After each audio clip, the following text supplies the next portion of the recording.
దేవుడు ఎలాంటి లక్షణాలను కొర్నేలియులో దేవుడు గమనిస్తున్నాడో మనం చూస్తున్నాం. అంటే మనం చేసేటువంటి పనులన్నీ చూస్తాడా? అంటే మనం ఇతరులకు సహాయం చేసింది కూడా చూస్తాడా?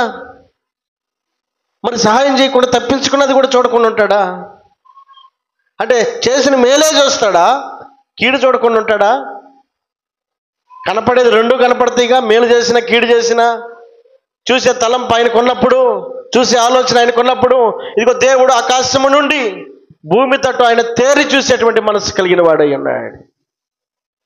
అందుకే భక్తుడు ఏమంటాడు, దేవుడు నేను ఎక్కడికి పోగలనయ్యా నేను తప్పించుకొని? నా ముందు నా వెనకాల నీవే చూస్తా ఉన్నావు. నేను పైకి ఎక్కిపోదాం అనుకుంటే ఆకాశంలో నీవు ఉన్నావు, భూ దిగంతంలోకి వెళ్దాం అనుకుంటే అక్కడ కూడా నీవే ఉన్నావు. నేను ఎక్కడికి వెళ్ళగలను? ఒకవేళ చీకట్లో దాక్కుందాం అనుకుంటే చీకటి కూడా నీకు వెలుగుగా కనబడతా ఉందని చెప్పని 139వ కీర్తనలో భక్తుడు అంటాడు. ఈ రాత్రి వేళ దేవుడు జ్ఞాపకం చేస్తున్నాడు, కొర్నేలియు యొక్క భక్తి జీవితంలో దేవుడు గుర్తించినటువంటి విషయాలను పరిశుద్ధ గ్రంథంలో మనం ధ్యానం చేస్తా ఉన్నాం. తాను చేస్తున్నటువంటి క్రియలను దేవుడు బహుగా గుర్తిస్తా ఉన్నాడు. అతడు భక్తిపరుడని, అలాగే తన కుటుంబాన్ని కూడా భక్తి జీవితంలో కొనసాగిస్తున్నాడని, అలాగే ఇతరులకు బహు ధర్మము చేస్తున్నాడని దేవుని వాక్యము మనకు తేటగా తెలియపరుస్తూ ఉండగా, మరొక ఉన్నటువంటి లక్షణం ఏంటి అంటే ఎల్లప్పుడూ దేవునికి దేవునికి ప్రార్థన చేస్తున్నాడట. ప్రార్థన మన పరిస్థితులను మారుస్తుంది. ఈ ప్రార్థన అనబడేది ఎలాంటిదో తెలుసా?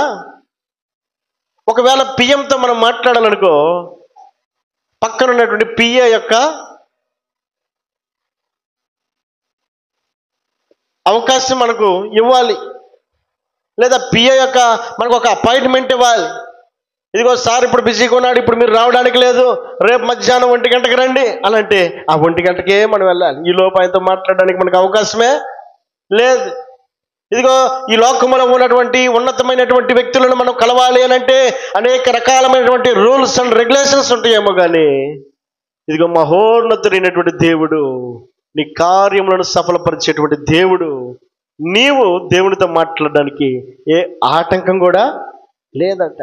ఒక పాపి దేవునికి ప్రార్థన చేస్తున్నాడు, దేవా నేను పాపినయ్యా అని ప్రార్థన చేస్తూ ఉంటే ఆయన ఆలకిస్తా ఉన్నాడు. మనం చేసేటువంటి ప్రార్థన దేవుడు ఆలకించడానికి ఇష్టపడతా ఉన్నాడు.